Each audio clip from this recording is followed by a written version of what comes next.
কয়েকদিনের মধ্যেই পিঁপড়েরা বেশ খাবার জোগাড় করে ফেলে, আর ওরা সবাই নিজের বিলের ভেতর বসেছিল। তখনই কিছু পিঁপড়ে সেখানে আসে। চলো সবাই এই গুহাটা খালি করে দাও।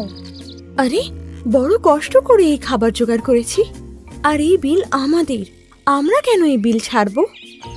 দেখো খুব ঠান্ডা পড়ছে, কিন্তু বেরিয়ে যাও, এরপরে বেরোতেও পারবে না তোমরা।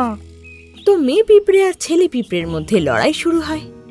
ঘাস ফড়িংও সেই সময় সেখান দিয়ে যাচ্ছিল। আরে, পিঁপড়ের গুহা থেকে কিরকম আওয়াজ বেরোচ্ছে? ঘাস ফড়িং তখন বিলের ভেতর ঢোকে, তো ছেলে পিঁপড়েকে ভেতরে দেখতে পায়। কি হয়েছে?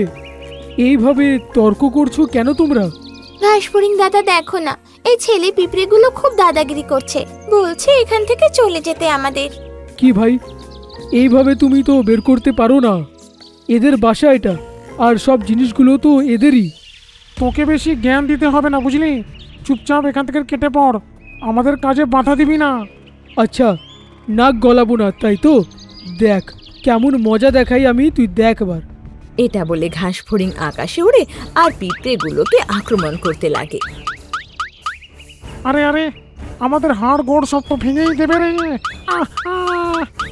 যাচ্ছি রে ভাই, যাচ্ছি, ওই দাঁড়াও। এটা বলে ঘাস ফড়িং থেমে যায়, আর সব ছেলে পিঁপড়ে সেখান থেকে চলে যায়। আরে বাহ ঘাস ফড়িং দাদা, তোমাকে অনেক অনেক ধন্যবাদ। কোনো ব্যাপার নয় পিঁপড়ে রানী, এবার আমি আসি।